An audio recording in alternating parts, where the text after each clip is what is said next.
forward in this story of the zodiacs, we will see how she takes up the ownership of motherhood. But before that, let us move on to what was gift that was given by God to Aries. Aries got the gift of initiation. He plants things on his way and he rushes on to the next project.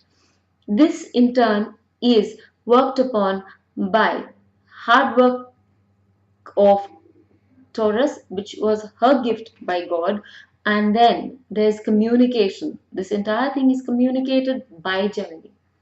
So as Cancer is moving ahead, demurely, because she's a very demure, a very quiet child of God's, emotional to the core, he gives her the gift of motherhood and the gift of sustenance, all that encompasses with motherhood. This lady here moves into the chamber, and as she moves into the chamber, she floods it all with one gift of hers, that is water. That's her element. And she covers 3/4 of it. We all know Earth is covered 3/4 by water. So she claims it all as her own, and then she starts building her home and her hearth there.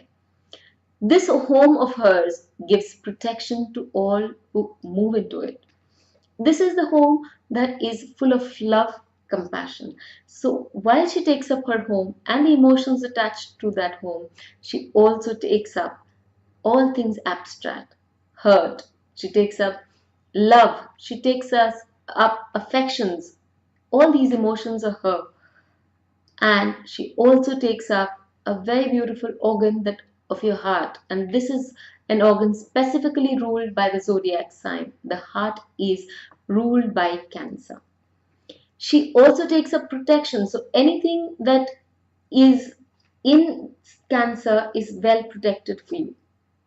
Any planet that you have in Cancer is well protected for you. If it's your 10th lord sitting there, your career is well protected. If it's your 4th lord sitting there, your mother is well protected. If it's your 10th lord, then your mother-in-law is also well protected. If it's your 5th lord sitting in there, they are also well protected until and unless Cancer is afflicted. If Cancer is afflicted, it makes a lot of difference. Then it's a different game story altogether, or if your 4th house is afflicted for that matter. So she also takes up hers, and like the crab that personifies her, which carries the home with her, the crab carries the home with him. So this lady here is so much attached to her home, and she also carries that home within her heart. Like the crab who moves into his home, when her home, his home, its home, when they are hurt or when they're scared, this lady develops a wall around her when she's scared. She moves into her territory, not allowing much access to anybody. In fact, as my interactions with Cancerians go, I have realized that over a period of time, they become so. Knowing that the world is very different from its projections, they develop a wall so thick around them that they do not allow anybody or nearly anybody to enter their sacrosanctum. It's something that is very, very pious to them. The true emotions, highly leashed, do not come out. It's only for a select few. It's a beautiful emotion at that. But with the select few, they're always the childlike quality, that love, the laughter, the emotions associated always remain. The element of water holds onto everything. World over, oceanic beds have been known to conserve not just petroleum, but the sunken ships, sunken cities. Cancerians have the memory never to die. Cancerians cannot forget things. Just like the Scorpions, trust me, even the Cancerians don't forget things. In fact, they have a pinpoint precision memory. They'll be able to deliver exactly what happened when for them. So you have to realize that the Cancerian also remembers things and works accordingly. They nurture everything that comes their way. Be it an NGO. If you are working for an NGO and you are a Cancer Lagna, you would probably work as if it is a child of yours. Account for every penny. See that everybody in that NGO is loved and taken care of. And if it's a new business, again it's a child. So let's not just even go into the territory of children. Children are something that she will hold so close to her heart. She will probably, and the crabs, when we come to that, the crabs are known to have given birth to the children, especially the red ones. I saw a documentary on them that they actually go very far away from the place where to deliver the young ones, so that the young ones remain safe. They have to travel miles and miles to deliver the young ones, but they make sure that the young ones are safe, and they're born in just droves, in just droves.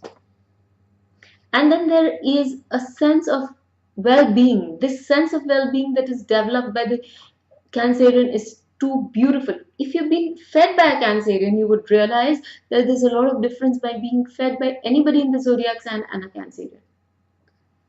He or she will always ask you first before moving on to their own selves. They would take up anybody and everybody under their tutelage. They would absolutely give that love and affection to them. And this is something that the Cancerian does effortlessly. She knows that there is one sect which is most of the time left to its own devices for their old age. This old age also finds a very strong lap in the Cancerian. It's not just about the masses, it's not just about the throne that she represents. She also gives a lap to these very old age group. And she gives them a cremation. She gives them a cremation that they desire and they deserve, the dignity of it. So with this, let's move on to the examples. Let's move on to the first example of Prince Charles. Prince Charles has a Cancer Lagna.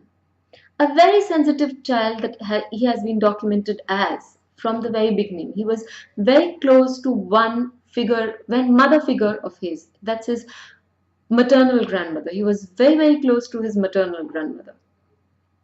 Again, a trait of Cancer. Cancer is motherhood, representing mother figures. So he was very close to his maternal grandmother.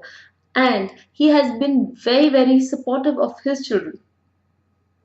Prince Charles, on the death of his wife, or rather after the death of his ex-wife, Lady Diana, took his children under his fold and absolutely being very protective a parent to the extent of not allowing the media to barge into their private lives. He had always wanted a very stable upbringing for his children, and it reflects. Even after the tragedy that his children have gone through, they have been very sensible and very sensitive young men.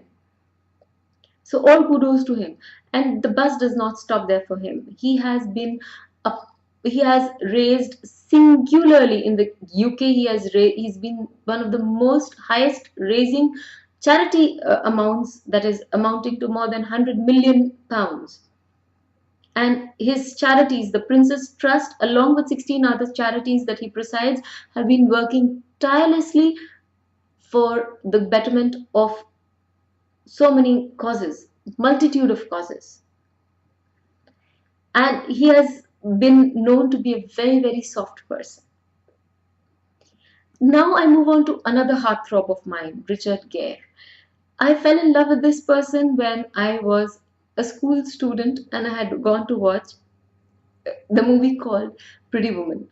Till now, I have a very soft corner for this man, because not just because he was such a soft person in the movie, or such a person with such a eye. It was like a coconut, one which is so much hard on the outside and yet has a very soft heart.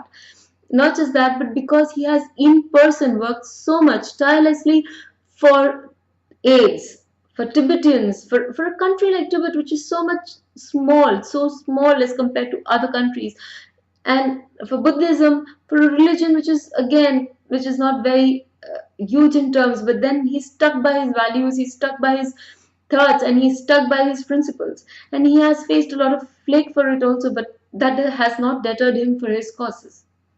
He really is the icon that he stands up for. AIDS is one thing. When he started working for it, it was something that not many would associate with during those times. But nevertheless, he worked for the children, he worked for so many other causes. Then the leading lady is not far to fall behind, you know. She's also a Cancerian, Julia Roberts.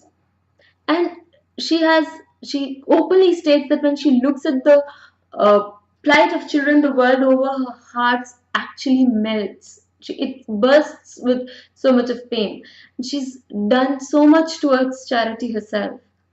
Being a mother and being a celebrity, she has brought her children up in such good values that, you know, if you watch the Wikipedia or if you watch the videos, you would realize that as a mother she has never fallen short of her ideals.